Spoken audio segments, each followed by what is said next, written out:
What are you looking at there, James? That vet's looking up the nose of that red heifer. Are you looking up my nose there, James?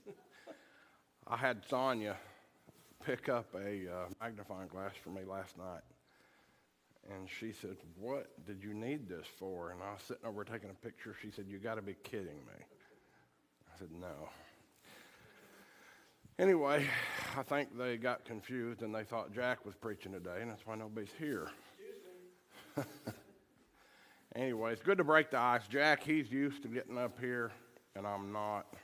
He likes the attention, and I don't. So my heart is beating, but it will go away. But it's always good to tell a little joke. Now, a couple weeks ago when it's been longer than that since I started preparing on this, I asked my wife, I said, "Would you dye your hair red?"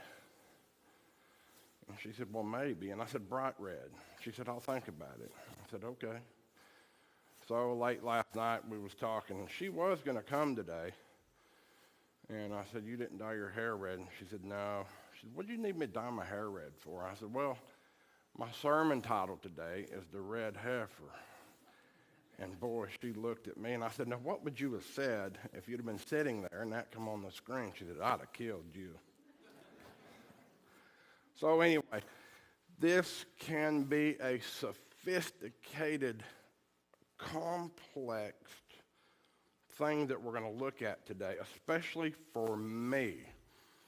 Now, not the red heifer, but the other parts of the sacrificial system are sophisticated and mind-boggling. But we're going to wait for a minute. We'll get back to that in a minute.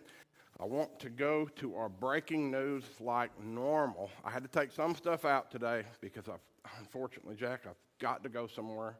I'm supposed to be there at 12 o'clock. It's not going to happen. My granddaughter's birthday party, and I just got to be there. So I have kind of got to hurry a little bit. So I had to take some things out, and tomorrow I got one too. So I've got a lot of granddaughters. Anyway, our breaking news, somebody sent this to me. I'm not going to say who it was. They sent it to me. Don't send me something because I might use it. However, this is really, really interesting. Listen.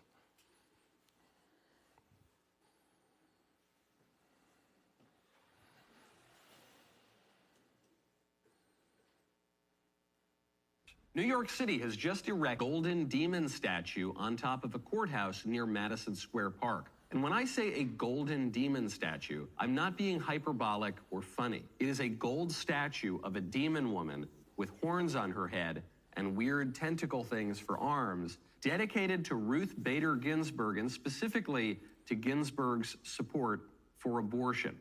The artist who made it told the New York Times that the statue is part of a, quote, urgent and necessary cultural reckoning underway as New York reconsiders traditional representations of power in public spaces and recasts civic structures to better reflect 21st century mores. The libs and the artists see this as a wonderful thing. The horns on the beast are, according to the reports, meant to symbolize autonomy and sovereignty. Nice enough sounding values, at least until you think about what they really mean. But that is how it always goes. Wow, right? How many have heard that? I got that about a week and a half ago, maybe, and I was just blown away. Why do you not see a statue of Jesus up there? Will you ever? No. But to all this doom and gloom, somebody else sent me something else, and I decided to use it, and it is very, very interesting. Listen.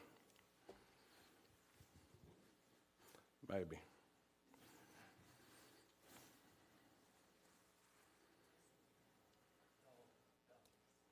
Mm-hmm.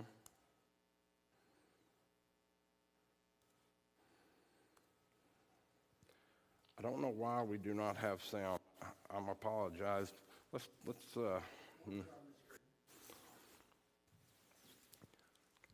For those that don't want to read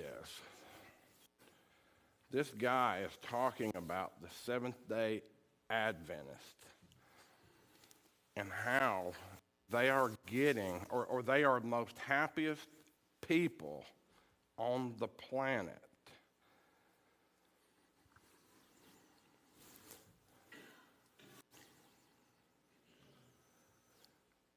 we keep the Sabbath 1 day a week, and they live an average of 11 years longer than other people. Now, this is a church service.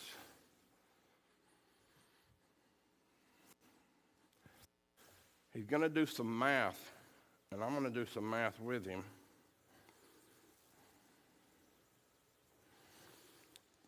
Now, you're going to take 11 years, or the average person,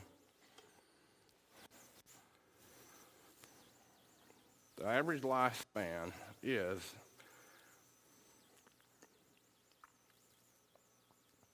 77 years.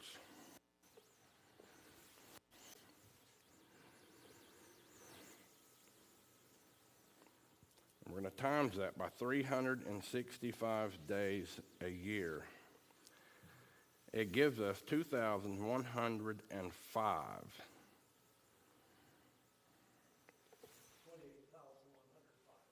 28,105. Now, how many Sabbaths would you keep? So we're going to divide that by 7 days.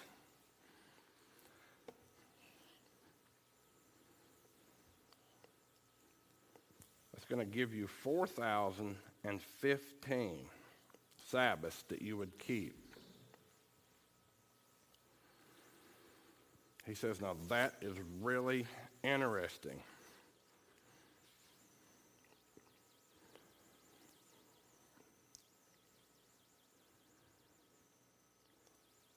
Now, how many of them Sabbaths would you keep in them years? So we're going to take that number, 4,015, and we're going to divide that by 365 days. And that gives you exactly 11 years. So for every day that you gave God, He'll give you one back. Sorry you can't hear that. I do not know why.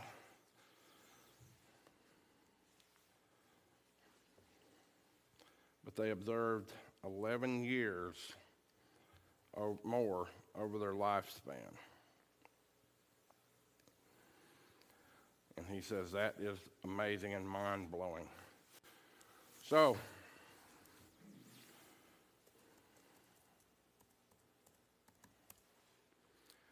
today, we are going to go through Numbers 19, 1 through 10. In verse 1, now the Lord spoke to Moses and Aaron, saying, this is a statute of the law that the Lord has commanded.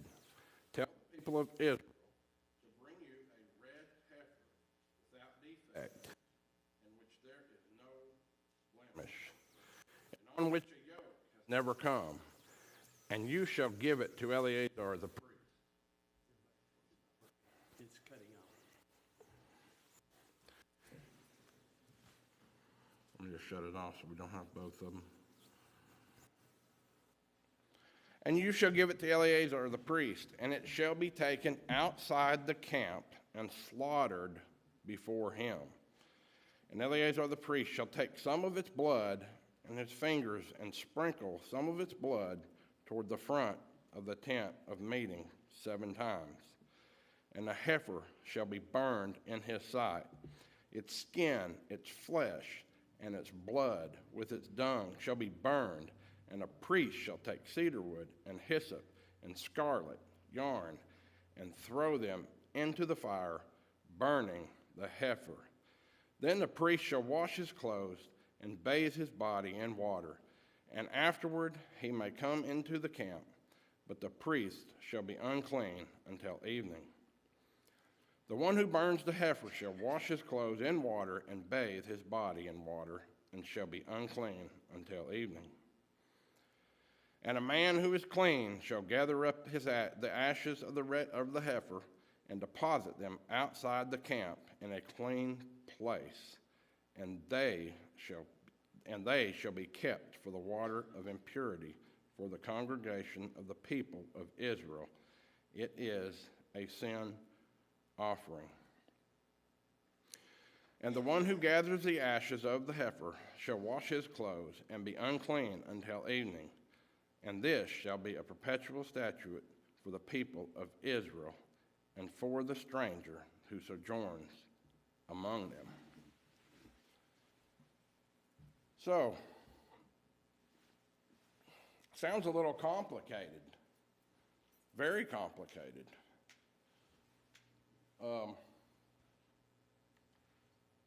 There's 5 types of sacrifices, and they can be really, especially to me. They might not be to you, but to me, they're really sophisticated. You got one, the whole burnt offering. Now, that was every morning and every evening. That's in Leviticus 1.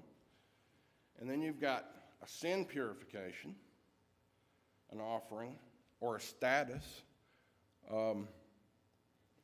Seems like the higher up you was, the way I understood it, a priest might have to bring a bigger animal. And you could go on down the line, and somebody that's poor, they could offer 2 turtle doves. Now, Jesus was born in a wealthy family, right? No? Well, it depends on what wealth we're looking at. If it was a heavenly wealth, that family was blessed beyond more than anybody on the planet, right? Wouldn't it have been nice to go to Jesus and say, look, I don't understand this? And he could have told you, and you'd have understood it. But were they wealthy in worldly stuff? How do we know that? Well, when you had children, 40 days after you had the child, what did the woman have to do? She had to do the purification offering. And when she did, what did she give? Does anybody remember? 2 turtle doves. So they must have not had money. So, the third one, trespass or guilt. If you stole something, the way I understood it, you had to pay it back 4 times before you come and did your offering. The fourth was the fellowship, peace offering. And the fifth was grain. You could put oil or salt, but no yeast. Now, out of all these, if you was the priest, what would you want somebody to bring? If I was the priest, I would want them to bring 4, 3, or 2, because the priest would get some of the meat. Now, if you're a priest, you probably didn't have a farm. I don't know if they did or didn't, but you probably done your work for the Lord. So he would take care of his people and give them food. If I was to, keep forgetting I'm not hooked up, if I was to bring plastic in here and roll it all out, some big sticks smell plastic, and roll it all out, and I got my knife out and I started sharpening it up, and somebody bring a lamb in, what would you all do? Would you sit here? Would you get up? Would you leave? Would you call the police? This man has gone nuts. This was a very gruesome thing to watch, I'm sure. It had to be. And it had to be a lot of work. It would not have been easy. They'd have to divide the animal up in different pieces and do different things with it. So it was pretty complicated. So let's go back and let's look at verse 1 and 2 again. And it said, now the Lord spoke to Moses. Who did? The Lord. This is a statute of the law that the Lord has commanded. Tell the people of Israel to bring you a red heifer without defect, in which there is no blemish, and on which a yoke has never come. Now, the red heifer is completely out of place from the other sacrifices. The other sacrifices, You would drain the animal's blood and offer the sacrifice at the altar. That's not like the red heifer. The red heifer would be completely burned, blood and all, and the ashes of the red heifer would be used in a ritual cleansing. Now, in every other sacrifice, the color of the animal does not matter. Now, the red heifer, not only does it have to be red, but it has to be without blemish. Also, the red heifer is not to have had a yoke on it or have ever been pregnant. How the red heifer had to have been an extremely valuable animal, never worked, never pregnant, without blemish. It had to be worthy of a sacrifice. Now, back then, if you had an animal, you probably needed to make you some money, right? Or something.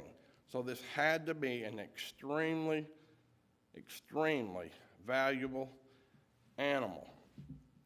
Let's go to verse 3. And you shall give it to Eleazar the priest, and it shall be taken outside the camp and slaughtered before him. Now, verse 3, first it says to take it outside the camp and slaughter the animal. Let me give you a hint of what we're talking about. For the body of those beasts whose blood is brought into the sanctuary by the high priest for sin are burned without the camp. Wherefore Jesus also, that he might sanctify the people with his own blood, suffering without the gate.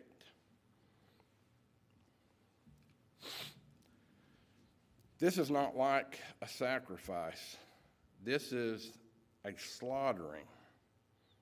In a sacrifice, you would cut up the animal in a certain way, and even sometimes some of the meat would go to the priest.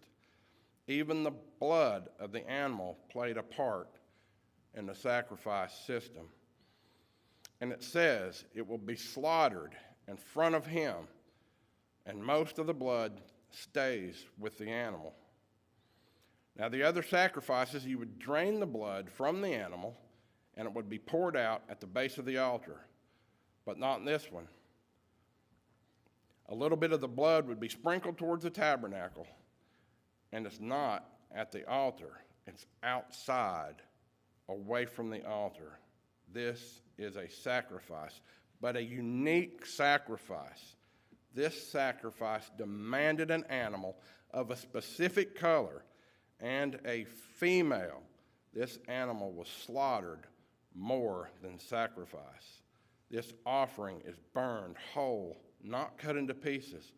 This offering, the blood was not drained, but rather burned with the animal. The blood of the animal was sprinkled towards the tabernacle from afar. Now let's look at verse 4 through 6. And Eleazar the priest shall take some of its blood with his fingers and sprinkle some of its blood toward the front of the tent of the meeting 7 times, and the heifer shall be burned in his sight. Its skin, its flesh, its blood, and its dung shall be burned, and the priest shall take cedar wood and hyssop and scarlet yarn and throw them into the fire, burning the heifer. Let's look at Leviticus chapter 14, verses 4 through 7. Then shall the priest command to take for him, that is to be cleansed, 2 living clean birds, and cedar wood, and scarlet, and hyssop. And the priest shall command to kill one of the birds in an earthen vessel over running water. As the living bird, he shall take it, and the cedar wood, and the scarlet, and hyssop, and shall dip them in the living bird in the blood of the bird that was killed over the running water. And he shall sprinkle upon him, that is to be cleansed from leprosy 7 times, and shall pronounce him clean, and shall let go the living bird into the open field. Each of these three items were used in the cleansing of a leper. A special significance. Cedar wood, it is mentioned in verse 6, is resistant to disease and rot, and it's well known for its qualities and preciousness, even its smell. These properties may be the reason for including it in here, but there's some people are looking ahead some 1,500 years to the time wood would be involved in the greatest sacrifice that God would offer for humanity, the sacrifice of Jesus on the cross. Hyssop, used not only for its cleansing ceremony for lepers, but it was also used symbolically. For David says in Psalms 51 and verse 7, "Purify me with hyssop, and I shall be clean. Wash me, and I shall be whiter than snow." Purify me with hyssop, and I shall be clean. Wash me, and I shall be whiter than snow. Purify me with the hyssop, associating himself with the cleansing of a leper. Cedar, hyssop, and scarlet. Scarlet, the color of blood. Maybe a ribbon, maybe a piece of fabric. The color scarlet was in the veil and the curtains of the tabernacle. Scarlet was in the garments of the high priest. Scarlet was in the covering of the table of showbread. What was the color of the robe that they put upon Jesus by the Romans shortly before his crucifixion? And the soldiers plaited a crown of thorns and put it on his head and arrayed him in a purple garment. And they clothed him with purple, and plaiting a crown of thorns, they put on him. And they stripped him and put on him a scarlet robe. So there's this fire burning outside the camp. Eleazar is the high priest. He tosses in his little packet of cedar wood wrapped in hyssop and tied it around with the scarlet fabric. It's all burning together, and when the fire is all out, they carefully go through and gather together the ashes. They sweep them together and put them in a container. Let's look at verse 7 through 9. Then the priest shall wash his clothes and bathe his body in water, and afterward he may come into the camp, but the priest shall be unclean until evening. The one who burns the heifer shall wash his clothes in water and bathe his body in water, and shall be unclean until evening. And a man who is clean shall gather up the ashes of the heifer and deposit them outside the camp in a clean place, and they shall be kept for the water of impurity for the congregation of the people of Israel. It is a sin offering. And a man who is clean shall gather up the ashes of the heifer and deposit them outside the camp in a clean place, and they shall be kept in the water for impurity for the congregation of the people of Israel. It is a sin offering. It is a purifying from sin. That residue of the burning carcass, the cedar, hyssop, scarlet, and red heifer, all of it together would make a lot of ash. Ash was gathered bit by bit. It was sprinkled into water, suited for purification ceremonies of it for Israel. By the way, what water of purification was only made of, by the way, the water of purification was only made effective in a ceremonial sense when the ashes was added to the water. Now, why did they need a water purification? 19 through 22. He that toucheth the dead body of any man shall be unclean 7 days. The same shall purify himself, wherewith on the third day, on the seventh day, he shall be clean. But if he purify not himself the third day, then the seventh day he shall not be clean. Whosoever toucheth a dead person, the body of a man that hath died, and purifieth not himself, defileth the tabernacle of Jehovah. And that soul shall be cut off from Israel, because the water for impurity was not sprinkled upon him. He shall be unclean. His uncleanliness is yet upon him. This is the law. When a man dieth in a tent, everyone that cometh into the tent, and everyone that is in the tent shall be unclean 7 days. And every open vessel which hath no covering bound upon it is unclean. And whosoever in the open field toucheth one that is slain with a sword or dead body, or a bone of a man, or a grave, shall be unclean 7 days. And for the unclean they shall take the ashes of the burning of the sin offering, and running water shall be put therein a vessel. And a clean person shall take hyssop, and dip it in water, and sprinkle it upon the tent, and upon all the vessels, and upon the person that were there, and upon him that touched the bone, or the slain, or the dead, or the grave. And the clean person shall sprinkle upon the unclean on the third day, and on the seventh day. And on the seventh day he shall purify him. And he shall wash his clothes, and bathe himself in water, and shall be clean at evening. But the man that shall be unclean, and shall not purify himself, that soul shall be cut off from the midst of the assembly, because he hath defiled the sanctuary of Jehovah. The water for impurity hath not been sprinkled upon him. He is unclean.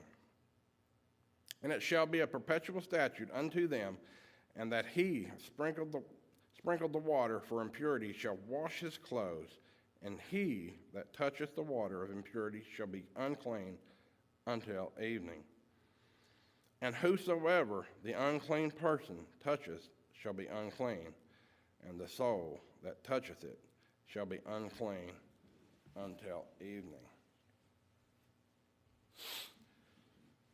So let me give you one principle here. There is no purification without a blood sacrifice. God says loud and clear, there is no purification without a blood sacrifice, because that water of purification was effective, but only because it was connected to a blood sacrifice that was made with the ashes of the red heifer. Excuse me just a second, my throat is dry.